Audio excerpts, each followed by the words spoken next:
तो अगर आप अपने जीवन को बेहतर करना चाहते हैं तो उसकी रणनीति आपके पास क्या है? आपके जीवन में अगर समस्या है तो क्यों है, इलाज क्या है, ढूंढना तो आपको ही पड़ेगा ना। तो रणनीति भी बनानी पड़ेगी, योजना भी बनानी पड़ेगी। आपको वहां तक पहुंचने के लिए क्या क्या साधन इस्तेमाल करने पड़ेंगे वो भी सोचना पड़ेगा।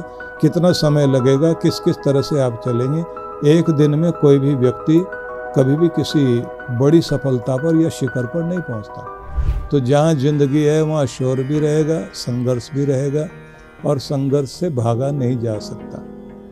संघर्ष रहेगा कि आपको अपने आप को स्वस्थ रखना है, बीमारियों से लड़ना पड़ेगा।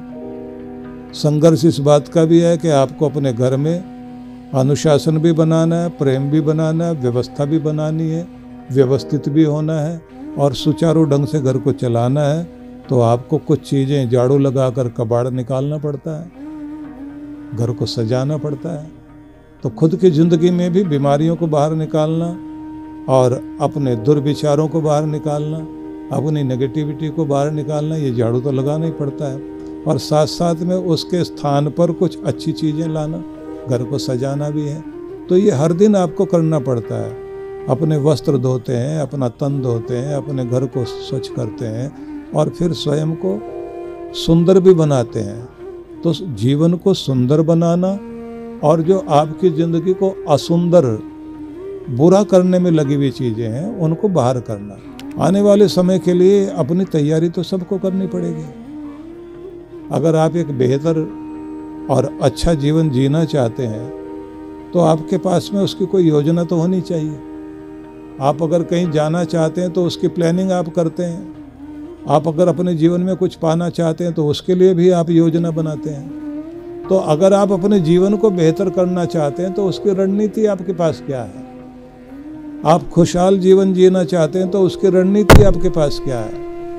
आपके जीवन में अगर समस्या है तो क्यों है, इलाज क्या है, ढूंढना तो आपको ही पड़ेगा ना।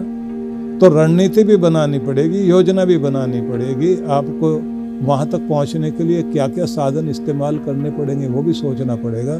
कितना समय लगेगा, किस किस तरह से आप चलेंगे। एक दिन में कोई भी व्यक्ति कभी भी किसी बड़ी सफलता पर या शिखर पर नहीं पहुँचता। इसलिए दिन दिन अपने ऊपर काम करना पड़ता है। सार में अगर हम कहें तो आने वाले समय में जो आप एक सुखद स्वर्णिम भविष्य बनाना चाहते हैं उसकी एक रणनीति बनाइए, उसकी एक योजना बनाइए।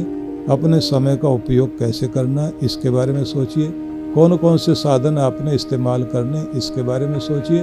और क्या संकल्प लेकर आप आज से अपने जीवन को कीमती बनाने के लिए शुरू करेंगे, इसके बारे में अभी से आपने अपने डायरी या अपने किसी कागज़ पर नोट करना है और एकांत क्षणों में बैठ करके आगे की रणनीति बनानी चाहिए। एक बात हुई। दूसरी बात ये ध्यान रख लीजिए कि आप अपने आप को हर दिन सुंदर वस्त्रों से सजाते हैं और कुछ और भी प्रसाधन आप लगाते हैं, क्रीम पाउडर लगाते ही होंगे।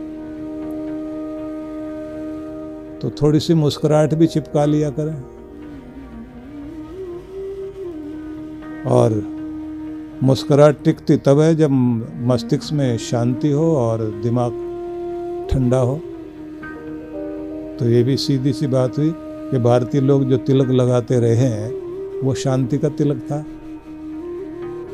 तो वो आपके पास भी होना चाहिए। भारतीय सनातन परंपरा में यह है कि खुश रहकर भगवान की धन्यवाद करते हुए दिन की शुरुआत करनी है। और कोई भी काम करना है तो उस काम में भगवान का साथ लेना है, उसको याद करते हुए। बेटा और बाप दोनों मिलकर काम करेंगे। तीसरा, उसने जो अब तक आपके ऊपर कृपा की है उसके लिए थैंक्स भी करना है, क्योंकि मैनर्स भी आपके होने चाहिए।